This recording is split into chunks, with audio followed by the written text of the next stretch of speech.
சுறுசுறு செய்திகளுடன் உங்கள் தமிழ் நியூஸ். வணக்கம். தமிழ் நியூஸின் இன்றைய செய்திகள். வணக்கம். தமிழ் நியூஸ் சேனலுக்காக செய்தி வாசிப்பவர் உதயகுமார். அம்மா மக்கள் முன்னேற்ற கழகம் சார்பில் சோளிங்கரில் பிரம்மாண்ட பொதுக்கூட்டம். டிடிவி தினகரன் பங்கேற்று சிறப்புரையாற்றினார். இனி விரிவான செய்தி. ராணிப்பேட்டை மாவட்டம் சோளிங்கர் பேருந்து நிலையம் அருகில் அம்மா மக்கள் முன்னேற்ற கழகம் சார்பில் மாபெரும் பொதுக்கூட்டம் நடைபெற்றது. ராணிப்பேட்டை மாவட்ட செயலாளர் என்ஜி பார்த்திபன் தலைமையில் நடைபெற்ற இந்த மாபெரும் பொதுக்கூட்டத்தில் அம்மா மக்கள் முன்னேற்ற கழக தலைவர் டிடிவி தினகரன் கலந்து கொண்டு சிறப்புரையாற்றினார். அவர் பேசுகையில், வருகின்ற 2026ஆம் ஆண்டு தேர்தலில் என்ஜி பார்த்திபன் அவர்களை சோளிங்கர் சட்டமன்ற உறுப்பினர் தேர்தலில் பெருவாரியான ஓட்டு வித்தியாசத்தில் வெற்றி பெற செய்ய வேண்டும் என்று பொதுமக்களிடம் கேட்டுக்கொண்டார். மேலும் அவர் பேசுகையில், கட்சி பல்வேறு சோதனைகளுக்கு வந்தபோதும் இன்றளவும் பார்த்திபன் போன்றவர்கள் அம்மா மக்கள் முன்னேற்ற கழகத்தை விட்டு விலகாமல் கழகத்திற்கு நம்பிக்கை உள்ளவர்களாக விளங்கி வருகிறார்கள். கட்சிக்காக இவர்கள் ஆற்றிய தியாகம் மிகப்பெரியது என்று கூறினார். இந்த மாபெரும் பொதுக்கூட்டத்தில் அவைத்தலைவர் கோபால், தலைமை கழக பேச்சாளர் சரஸ்வதி, திருவள்ளூர் மேற்கு மாவட்ட செயலாளர் தண்ணீர்குளம் ஏழுமலை, மண்டல பொறுப்பாளர் கரிகாலன், மாவட்ட அவைத்தலைவர் சத்தியமூர்த்தி, மாவட்ட மகளிர் அணி செயலாளர் செல்வகுமாரி, மாவட்ட மகளிர் அணி தலைவி கலா, மத்தூர் ஒன்றிய நிர்வாகி ரங்கன், திருத்தணி நகர அவைத்தலைவர் செல்வம், திருத்தணி நகர பொறுப்பாளர் சேவை ரத்னா, சங்கர், பொருளாளர் இரட்டைக்கிணறு முருகன், துணைச் செயலாளர் யுவராஜ், துணைச் செயலாளர் ஜோதி நகர் வெற்றி, பெரியார் நகர் ஹேமா, முருக்கம்பட்டு பாலாஜி மற்றும் திருத்தணி நகர நிர்வாகிகள் உட்பட ஏராளமான பொதுமக்கள் கலந்து கொண்டனர். தமிழ் நியூஸ் செய்திகளுக்காக மாவட்ட செய்தியாளர் திருத்தணி சங்கர். இப்பொதுக்கூட்டத்தில் டிடிவி தினகரன் பேசுகையில்,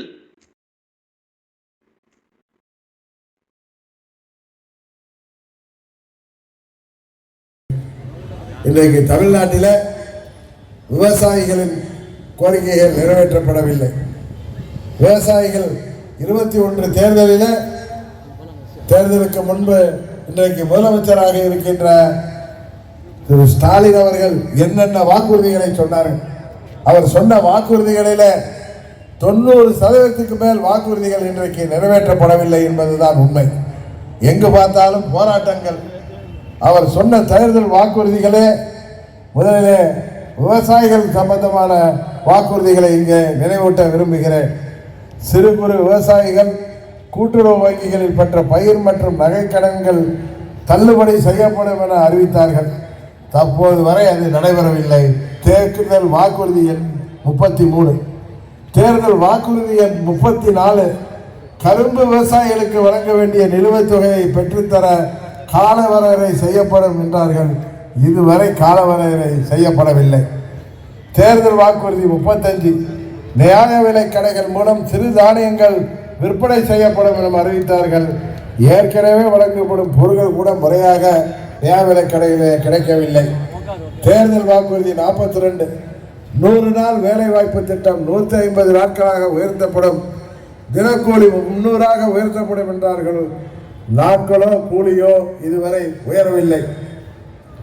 தேர்தல் வாக்குறுதி 44, தடையின்றி இலவச மும்முனை மின் இணைப்பு அறிவித்துவிட்டு தற்போது விவசாயிகளுக்கு மின் இணைப்பே கேள்விக்குறியாகி உள்ளது.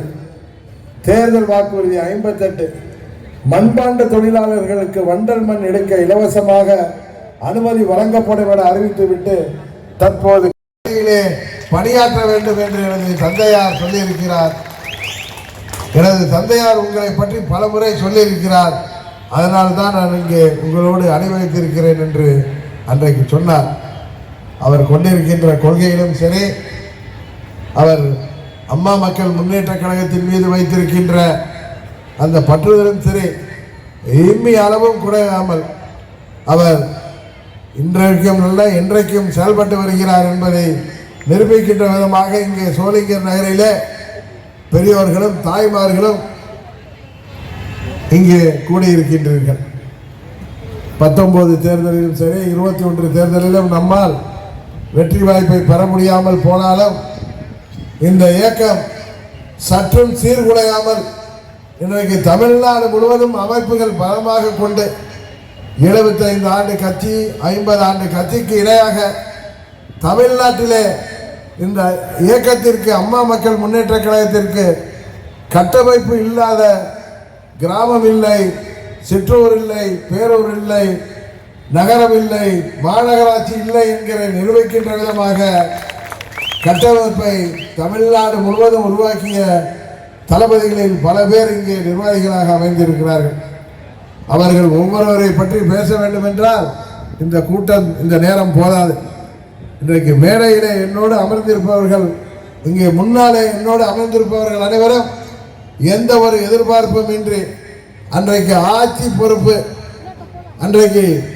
ஆட்சி பொறுப்பில் இருந்தவர்களால் தூக்கி எறியப்பட்ட பிறகு